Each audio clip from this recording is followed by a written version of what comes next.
السلام علیکم ورحمۃ اللہ وبرکاتہ۔ پیارے ریڈ کے ساتھیوں، ودیارتھیوں اور دوستوں، آپ سبھی کا ARM اردو ایجوکیشن چینل پر استقبال ہے، خیر مقدم ہے۔ ابھی تک آپ نے اس چینل کو سبسکرائب نہیں کیا ہے تو ضرور کریں۔ آپ کے سامنے نئے نئے ویڈیو آتے رہیں گے۔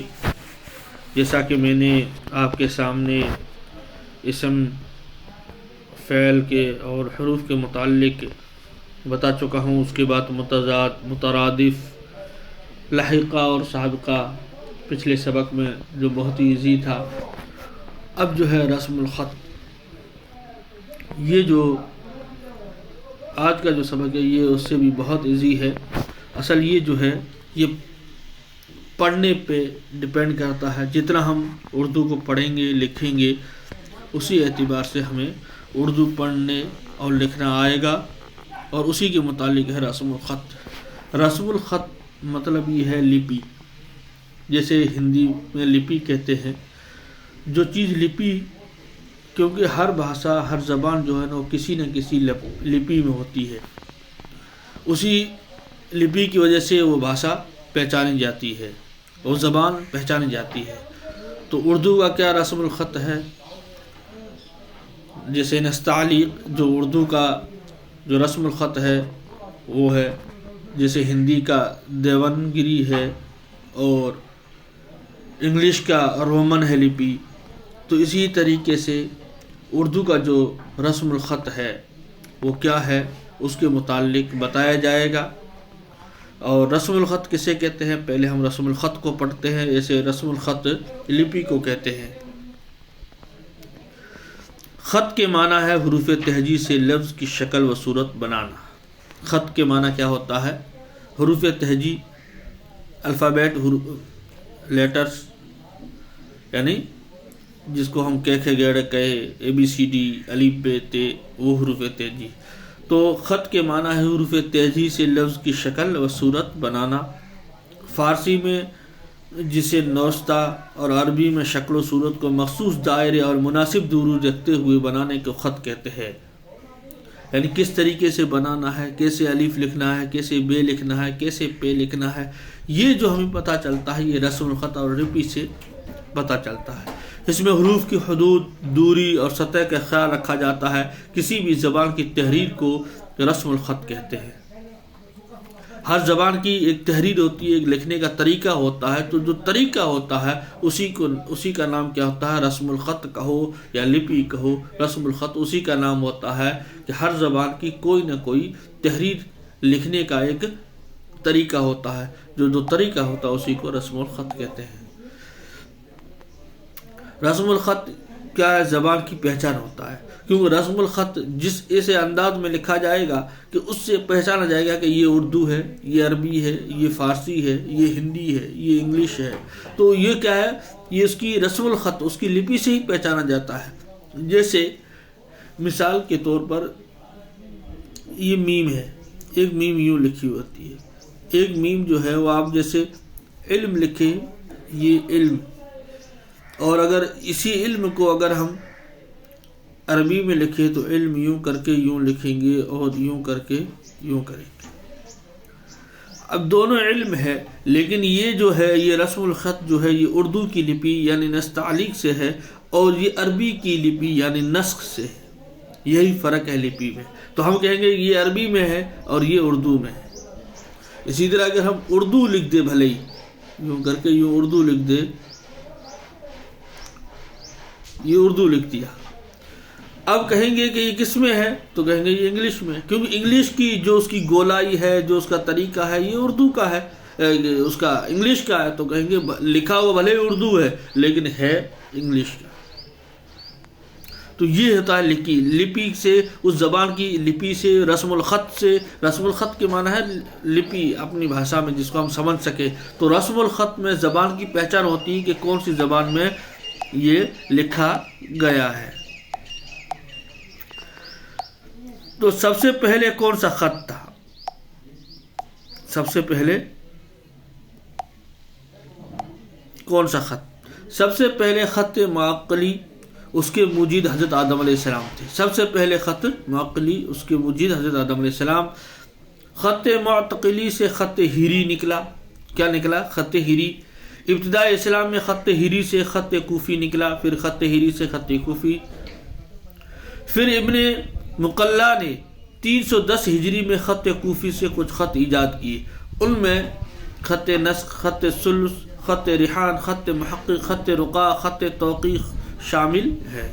یہ صرف جانکاری کے لیے آپ کو بتا دیا ہے، یہ آپ کے اس میں نہیں آئے گا. پھر رقا اور توقیق کی آمیزش سے 323 ہجری میں حسن ابن حسین علی فارسی نے خط تعلیق ایجاد کیا. آپ کے لیے پوائنٹ یہ جو ہے یہ ضروری ہے دوسرے نمبر کا. اور 7ویں صدی ہجری میں ایران کے میر علی تبریزی نے خط نسخ اور تعلیق سے خط نستعلیق ایجاد کیا. یہی ہے نستعلیق، اردو کا رسم الخط، لپی رسم الخط یہی ہے اردو کا خط نستعلیق. یہ کب ہوا؟ تو کہتے ہیں 7ویں صدی میں. کب ایجاد آیا، کب اس کو لوگوں کے سامنے آیا، کب وجود میں آیا؟ تو یہ 7ویں صدی میں آیا. اس کے موجودکار، اس کے بنانے والے کون تھے؟ میر علی تبریزی. یہ آپ کو یاد رکھنا ہے.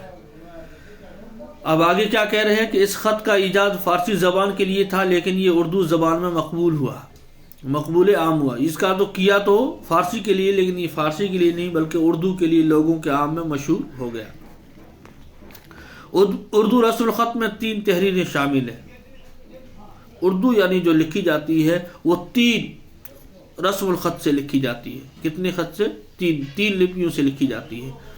مقبول تو یہی ہے، آپ کے سامنے جو لکھی ہوئی نظر آ رہی ہے جو ہم لکھتے ہیں، یہ سب کون سی ہے؟ نستعلیق ہے، خط نستعلیق ہے. پھر بھی اردو کو 3 لپیوں سے 3 رسم الخط سے لکھتے ہیں. پہلا خط نسخ، دوسرا خط نستعلیق اور تیسرا خط شکستہ. باری باری ہم ان کو پڑھیں گے. خط نسخ یہ عربی کا خط ہے جو ہم قرآن مجید جو ہم دیکھتے ہیں، قرآن مجید میں جو لکھا ہوا ہے عربی، وہ خط نسخ اس خط میں لکھا ہوا ہے، اس لپی سے. خط نسخ موجودہ عربی زبان کا مشہور رسم الخط ہے. نسخ کے معنی منسوخ کرنا ہے، ان سے پہلے کہ تمام خط ختم کر کے نسخ کو استعمال کیا، اس لیے اس کو خط نسخ کہتے ہیں. اردو میں ٹائپ بھی خط نسخ میں موجود ہے. اس ٹائپ سے اردو میں ہزاروں کتابیں چھپ چکی ہے. اس خط میں کئی گزٹ، اخبار اور میگزین شائع ہوتی تھی پہلے، لیکن آج کل اس خط کا رواج اردو میں بہت کم ہے. یعنی اس میں بھی خط نسخ میں، اس رسم الخط میں بھی اردو لکھی گئی ہے، لیکن پہلے اس کا رواج تھا، آج کل نہیں ہے. دوسرا ہے خط شکستہ. خط شکستہ کے اس کے موجد جو ہے وہ میر منشی محمد شفیع نے بھی ایک اور نیا خط ایجاد کیا جس سے شکستہ اور نستعلیق کی آمیز سے پیدا کیا. اس خط کو شکستہ آمیز کیا گیا، ذاتی تحریر اور خطوط وغیرہ میں استعمال کیا جاتا تھا. یہ جو خط جو ہے، یہ خط کیسا خط تھا؟ وہ تو ہے عربی، نسخ عربی کا تھا. یہ خط ایسا ہے کہ آدمی کوئی جلدی جلدی میں لکھے، اس طریقے سے لکھے کہ جس کو لکھنے والا ہی پڑھ سکے، باقی کے سمجھ میں نہ آئے. کسی جلدی چیز میں جیسے کوئی پڑھا رہا ہو اور جب اس کا شاگرد لکھتا ہے جلدی جلدی تو اس کو کیا کہتے ہیں؟ خط شکستہ. اس طریقے سے لکھنا کہ دوسرا اس کو سمجھ ہی نہ پائے، جو لکھے وہی اس کو سمجھ پائے، اسی کو خط شکستہ کہتے ہیں. اس طریقے سے لکھا جاتی ہے اردو اس رسم الخط، اس لپی سے. اب یہ ہے تیسرا نستعلیق، رسم الخط نستعلیق. ایک مرکب لفظ ہے، یہ مرکب ہے یعنی جو 2 سے بن کر بنا ہے. نستعلیق کیسے؟ جو 2 لفظوں کو ملا کر بنا ہے. پہلا لفظ نسخ، دوسرا لفظ تعلیق، اور یہ دونوں خطوں کے نام ہے، دونوں خط کے نام ہے نسخ اور تعلیق. تو ان دونوں خطوں کو ملا کر کیا بنا دیا گیا ہے؟ نستعلیق. نسخ پلس تعلیق کو ملا کر کیا بنایا ہے؟ نستعلیق. یہ خط ایران میں ایجاد ہوا، یہ بھی یاد رکھنا. یہ ایران میں ایجاد ہوا. کس نے ایجاد کیا ہے؟ میر علی تبریز نے. کب؟ 7ویں صدی میں. یہ سب یاد رکھنا ہے. یہ پوچھے جائیں گے۔ اس خط کی خوبی یہ ہے کہ اس کے دائرے خوشنما اور گول ہوتے ہیں۔ اس خط کے مجید خواجہ میر علی تبریزی ہے۔ یہ تمام خطوں سے یہ خط زیادہ خوبصورت اور دل پسند ہے۔ یہ خط اردو میں سب سے زیادہ مقبول ہے، اس لیے اسے عروس الخطوط کہتے ہیں۔ اس کا دوسرا نام عروس الخطوط ہے، یہ یاد رکھنا، یہ آپ کا پوائنٹ کی بات ہے۔ اب ہے املا۔ اب کیا ہے؟ املا، یعنی جیسے کوئی استاد بولتا ہے اور طالب علم بنا دیکھے لکھتا ہے، اس کو کہتے ہیں املا، یعنی حروف کی درستگی، حروف کو کس طرح لکھنا ہے، کیونکہ اردو میں جو ہے بڑی پیچیدگی ہے، تو اس کو لکھنے کا اور اس میں بھی املا کی سخت ضرورت ہوتی ہے، کیونکہ جیسے آپ نے دیکھا ہوگا کہ ہندی میں تو ایک ہی جے ہے، لیکن اب ہم اردو جب اس کی لکھنے جائیں گے تو اردو میں کئی جے کی آواز دیتے ہیں، جیسے جیم ہے، زے ہے، زال ہے، زوئی ہے۔ اب ان میں سے کون سا آئے گا؟ تو یہ اسی وقت ہوگا جب ہم اردو کو پڑھیں گے اور بار بار لکھیں گے، تبھی ہمیں اس کا علم ہوگا اور اس کا گیان آئے گا، تبھی ہمیں پتہ چلے گا کہ کس طریقے سے لکھا جائے گا۔ تو اس لیے املا بھی، یہ بھی چیز جو ہے یہ اس طرح سمجھنے سے کچھ نہیں ہوگا، اس کو جتنا ہم اردو کو پڑھیں گے اور لکھیں گے اتنا ہی ہمارے یہ سمجھ میں آئے گی۔ املا عربی زبان کا لفظ ہے جس کے معنی ہے لکھنا یا لکھوانا۔ زبان کی اصطلاح املا سے کسی لفظ مقررہ اصول اور ضابطوں کے ساتھ اس طرح لکھنا کہ بولنے اور پڑھنے میں اسے سمجھ آئے۔ ہاں، تو پورا اصول جو ہے، جو جس لپی میں اور جس رسم الخط میں ہے، اس کے پورے اصول اور قواعد کے اعتبار سے اس کو لکھنا، اسی کا نام کیا ہے؟ املا ہے۔ سادہ لفظوں میں کہیں تو لفظ کو رسم الخط کے مطابق صحیح لکھنا ہی املا ہے، بس جو صحیح لفظ ہے اس طرح لکھنا ہی املا ہے۔ جیسے ضروری، اب ہندی میں لکھنے جائیں گے تو بس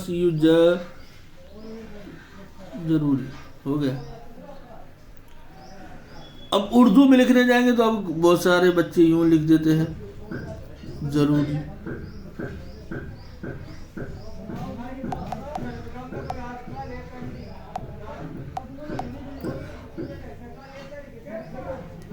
ضروری یوں لکھ دیتے ہیں، حالانکہ ضروری آتا ہے یوں زوات سے۔ تو یہ اسی لپی سے لکھنا، اسی کا نام کیا ہے؟ املا ہے۔ لپی کے مطابق صحیح لکھنا، اس کے اصول اور قواعد کے مطابق لکھنا ہی املا کہلاتا ہے۔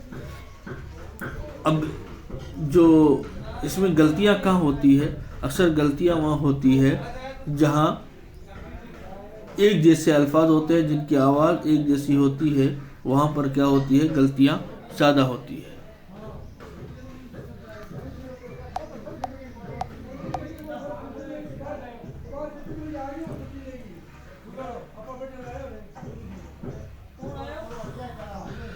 عام طور پر یہ دیکھا جاتا ہے کہ املا میں سب سے زیادہ غلطیاں ان لفظوں میں ہوتی ہے جن کے حروف ہم آواز ہو، ایک جیسی آواز نکلے، وہاں پر کیا ہوتی ہے؟ غلطیاں ہوتی ہیں۔ جیسے الف اور عین، کہاں الف لکھنا ہے کہاں عین لکھنا ہے، اس میں کیا ہے؟ غلطیاں ہوتی ہے۔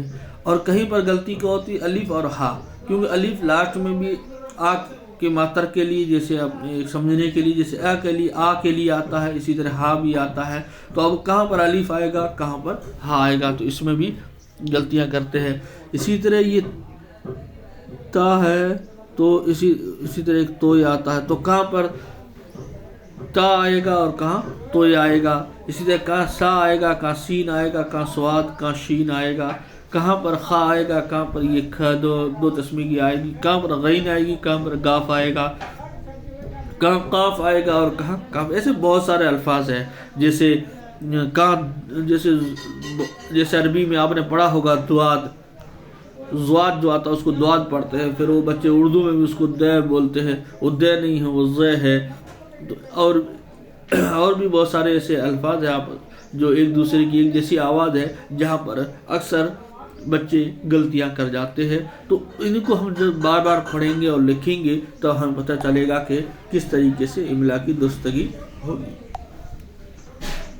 جیسے تا اور توئی میں کیسے فرق ہوتا ہے، جیسے تصادم، تلاطم، تعزیت، تعطیل، تعصب، تصویر، تصور، تفسیر، تفصیل، تشریح، تصدیق، تعمیر، تعبیر، توقیر، تحریف، تصنیف، توسیع، تحریک وغیرہ یہ تا سے لکھا جائے گا. اور طاق، طالب، طبقہ، طلوع، طلسم، طرز، طول، طلوع، طفل، طیارہ وغیرہ یہ تو ایسے لکھا جائے گا. تو یہ فرق ہونا چاہیے. اسی طرح اور یہ بس چند میں مثال دی ہے، کیونکہ یہ اس طرح رٹنے سے کام نہیں چلے گا. یہ تو ہم جب اردو کو بار بار پڑھیں گے اور لکھیں گے تبھی ہمیں اس کی سوجھ اور بوجھ آئے گی. جیسے ہا اور ہا کہاں پر آئے گا، تو ہا آئے گا حاجب، حباب، حرارت، حریص، حجامت، حکایت، حالت، حشر، حسرت، حمام، حصار، حلال، حرام وغیرہ وغیرہ. اور کہاں پر آئے گا ہادی، ہدایت، ہجرت، ہجوم، ہمدردی، ہلال وغیرہ. تو یہ جب ہم بار بار اردو کو پڑھیں گے تو ہمیں اس کی سوجھ بوجھ آئے گی. میری آپ سے یہی بس درخواست ہے کہ ابھی تک آپ نے اس چینل کو سبسکرائب نہیں کیا تو ضرور کریں.